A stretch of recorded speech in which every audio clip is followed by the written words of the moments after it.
السلام علیکم ورحمۃ اللہ وبرکاتہ۔ بسم اللہ الحمدللہ والصلاة والسلام علی رسول اللہ ومن تبعہ ووالاہ وبعد۔ محترم ناظرین و سامعین، اسلامی بھائیوں، دوستوں، عزیزوں، ماؤں اور بہنوں، زکوٰۃ سیریز کے اس ویڈیو میں ہم یہ جانیں گے کہ زکوٰۃ کا مال اگر ہمارے پاس نصاب ہو گیا ہے، پہنچ گیا ہے، تو ہمارے پاس جتنا مال ہے اتنے مال میں سے جو زکوٰۃ کا حصہ بنتا ہے، مقدار بنتی ہے، وہ ادا کر دیں۔ اس میں کوئی حیلہ سازی اور بہانہ نہ ڈھونڈیں۔ جیسا کہ کچھ لوگوں نے کہا کہ اگر آج ہمارے اوپر زکوٰۃ فرض ہو رہی ہے تو ایک دن پہلے ہم نے اس کو اگر اپنی بیوی کے نام اس مال کو رجسٹرڈ کر دیا، اپنی بیوی کے حوالے کر دیا، اس کو گفٹ کر دیا، تو اب زکوٰۃ ختم۔ پھر اس کے اوپر جب سال پورا ہونے والا ہو، 2 دن پہلے ہم نے لے لیا یا اس سے گفٹ کروا لیا یا اس نے گفٹ کر دیا، تو یہ حیلہ سازی اللہ تعالیٰ کے یہاں نہیں چلتی ہے۔ انسان سے انسان حیلہ سازی کر سکتا ہے، اللہ تعالیٰ تو بندوں کی نیتوں سے واقف ہے، تو اس طرح کا کام نہیں کرنا۔ اسی طرح سے میاں بیوی کے مال الگ الگ ہیں، اب دونوں مال کو اگر ملا دیا جائے تو زکوٰۃ فرض ہو جائے، تو ایسا نہیں ہے۔ بیوی کا مال ہے تو وہ اس کا ہے، اگر اس میں زکوٰۃ فرض ہو رہی ہے تو ٹھیک ہے، نہیں فرض ہو رہی تو نہیں لی جائے گی۔ شوہر کا مال ہے، اس کے پاس اپنا ہے، اگر اس میں زکوٰۃ فرض ہو رہی ہے تو ٹھیک ہے، نہیں تو نہیں لی جائے گی۔ دونوں زکوٰۃ وصولنے کے لیے، زکوٰۃ کے نصاب تک پہنچانے کے لیے دونوں کے مال کو ملایا نہیں جائے گا۔ اسی طرح سے زکوٰۃ کا مال کم کرنے کے لیے، زکوٰۃ کی مقدار کم کرنے کے لیے دو اگر اکٹھا مال ہے تو اس کو الگ الگ نہیں کیا جائے گا۔ یہ اللہ کے نبی صلی اللہ علیہ وسلم نے اس سے منع کیا ہے۔ مشترک کاروبار میں حصہ داران کو اپنے اپنے حصے کی نسبت سے زکوٰۃ ادا کرنا چاہیے۔ یہ مشترک ہے، جوائنٹ کاروبار ہے ہمارا، تو اس میں جس کا جتنا حصہ بنتا ہے اس حساب سے وہ اپنا 2.5% کے حساب سے زکوٰۃ نکالتے ہیں۔ حسب ضرورت سال مکمل ہونے سے پہلے بھی زکوٰۃ ادا کی جا سکتی ہے۔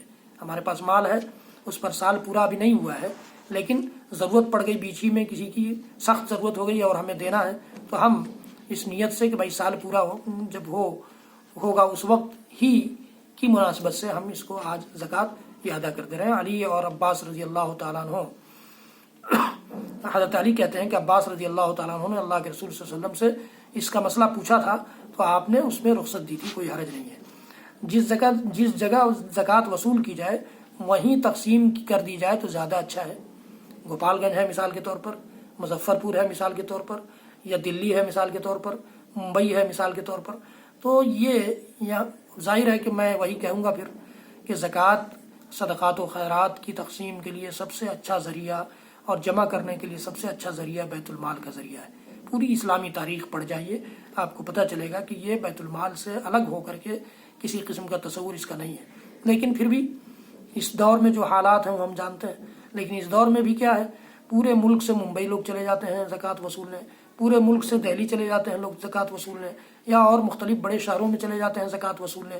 حالانکہ بہتر یہ ہے کہ اس جگہ کی زکوٰۃ وہیں کے لوگوں میں، وہیں کے غریبوں میں تقسیم کر دی جائے۔ حضرت عمران بن حسین رضی اللہ تعالیٰ عنہ سے روایت ہے، انہیں زکوٰۃ کا تحصیلدار مقرر کیا گیا۔ جب وہ واپس تشریف لائے تو ان سے پوچھا گیا مال کہاں ہے؟ انہوں نے فرمایا کیا آپ نے مجھے مال لانے کے لیے بھیجا تھا؟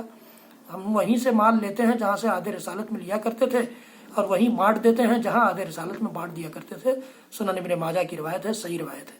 تو زکوٰۃ وصول کر کے تقسیم کرنے کا علاقہ، تعلق تحصیلدار کا سے ہے، تحصیلدار وصولے گا۔ اور اللہ کے نبی صلی اللہ علیہ وسلم نے کیا فرمایا تھا؟ یمن بھیجا تھا حضرت معاذ بن جبل کو، تو کہا تھا کہ ان سے کہنا ہے کہ اللہ تعالیٰ نے تم پر زکوٰۃ فرض کی ہے جو تمہارے مالداروں سے لے کر تمہارے غریبوں میں تقسیم کر دی جائے گی۔ وہاں بھی یہی بات کہی تھی، وہ روایت بھی آگے آ ہی رہی ہے، صحیح بخاری کی روایت ہے۔ تو یہ اس قسم کی چیز، زکوٰۃ کے مال میں خیانت یا خرد برد کرنے والا شخص قیامت کے دن اس مال کو اپنی گردن پر اٹھائے ہوا ہوگا، اس مال کو اپنی گردن پر اٹھائے ہوئے ہوگا۔ اس سلسلے میں اللہ کے رسول صلی اللہ علیہ وسلم کی مشہور روایت، امام طبرانی کی روایت ہے، عبادہ بن صامت کہتے ہیں کہ نبی اکرم صلی اللہ علیہ وسلم نے انہیں زکوٰۃ وصول کرنے کے لیے مقرر کیا اور فرمایا، اے ابو ولید، اللہ تعالیٰ سے ڈرتے رہنا، قیامت کے روز اس حال میں نہ آنا کہ تم اپنے کندھوں پر اونٹ اٹھائے ہوئے آؤ جو بلبلا رہا ہو، یعنی اپنے کندھوں پر چوری کی ہوئی گائے اٹھائی ہوئی ہو جو ڈکار رہی ہو، یا بکری اٹھا رکھی ہو جو ممیا رہی ہو، اور مجھے سفارش کے لیے کہو۔ ایسا نہیں کرنا۔ حضرت عبادہ بن صامت نے عرض کیا، یا رسول اللہ، کیا مال ہے زکوٰۃ میں خرد برد کا یہ انجام ہوگا؟ آپ صلی اللہ علیہ وسلم نے فرمایا، ہاں، قسم ہے اس ذات کی جس کے ہاتھ میں میری جان ہے، یہی انجام ہوگا۔ حضرت عبادہ بن صامت نے عرض کیا اس ذات کی قسم جس نے آپ کو حق کے ساتھ بھیجا میں آپ کے لیے کبھی بھی عامل کا کام نہیں کروں گا، میرے اندر یہ ہمت نہیں ہے کہ میں اس کو برداشت کر سکوں۔ اسی طرح سے حضرت سعد بن عبادہ سے روایت ہے کہ رسول اللہ صلی اللہ علیہ وسلم نے فرمایا جاؤ فلاں قبیلے کی زکوٰۃ اکٹھی کر کے لاؤ، اور ہاں دیکھو کہیں قیامت کے روز ایسی حالت میں نہ آنا کہ تمہاری گردن یا پیٹھ پر جوان اونٹ ہو جو بلبلا رہا ہو۔ حضرت سعد نے عرض کیا یا رسول اللہ مجھے اس ذمہ داری سے سبکدوش کر دیجیے۔ آپ صلی اللہ علیہ وسلم نے انہیں سبکدوش کر دیا۔ یہ طبرانی اور بزار وغیرہ کی روایت ہے۔ تو یہ معلوم یہ ہوا کہ زکوٰۃ وصول کرنے والے کو بڑی امانت داری سے کام لینا ہے۔ اسی طرح زکوٰۃ وصول کرنے والے کو کسی زکوٰۃ دینے والے سے تحفہ بھی نہیں لینا چاہیے۔ صحیح مسلم کی روایت ابو حمید ساعدی رضی اللہ تعالیٰ عنہ کہتے ہیں کہ اللہ کے رسول صلی اللہ علیہ وسلم نے قبیلہ بنو اسد کے ایک شخص ابن لطیبہ نامی کو عامل مقرر فرمایا۔ حضرت ابن ابو عمر کے عمر کہتے ہیں کہ آپ نے اسے زکوٰۃ وصول کرنے کے لیے تحصیلدار مقرر فرمایا تھا۔ جب وہ شخص واپس آیا تو کہنے لگا یہ آپ کا یعنی بیت المال کا حصہ ہے اور یہ میرا حصہ ہے جو مجھے بطور تحفہ ملا ہے۔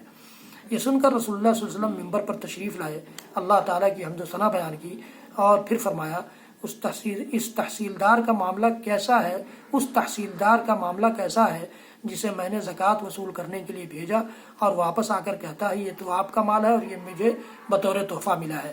وہ اپنے باپ یا ماں کے گھر کیوں نہیں بیٹھا رہا، پھر دیکھتا کہ اسے تحفہ ملتا ہے یا نہیں۔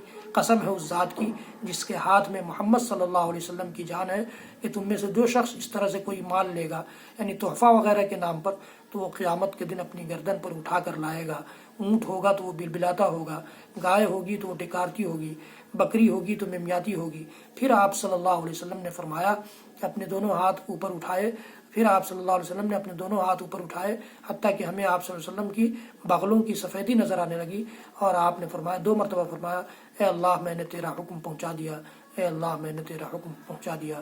صحیح مسلم میں کتاب الامارہ باب و تحریمی ہدایا العمال، عمال یعنی تحصیلداروں کے ہدایہ قبول کرنا حرام ہے۔ اس باب میں کتاب الامارہ میں صحیح مسلم میں امام مسلم رحمۃ اللہ علیہ نے اس حدیث کو ذکر کیا ہے۔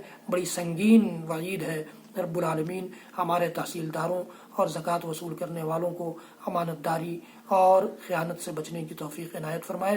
حضرات گرامی یہ ویڈیو زیادہ سے زیادہ لوگوں تک پہنچائیے، اپنے آپ کے لیے بھی میرے لیے بھی اس کو صدقہ جاریہ بنائیے۔ میرے چینل کو سبسکرائب کیجیے، بیل آئیکن ضرور دبائیے۔ یوٹیوب پر شاہد اقبال سنابلی ٹائپ کر کے آپ میرے ویڈیوز دیکھیے اور شیئر کیجیے، سبسکرائب کیجیے، بیل آئیکن ضرور دبائیے۔ اللہ تعالی ہم سب کا حامی و مددگار ہو۔ وصلی اللہ تعالی وسلم و تسلیما کثیرا کثیرا سبحان ربک رب العزۃ عما یصفون وسلام علی المرسلین والحمد للہ رب العالمین۔ والسلام علیکم ورحمۃ اللہ وبرکاتہ۔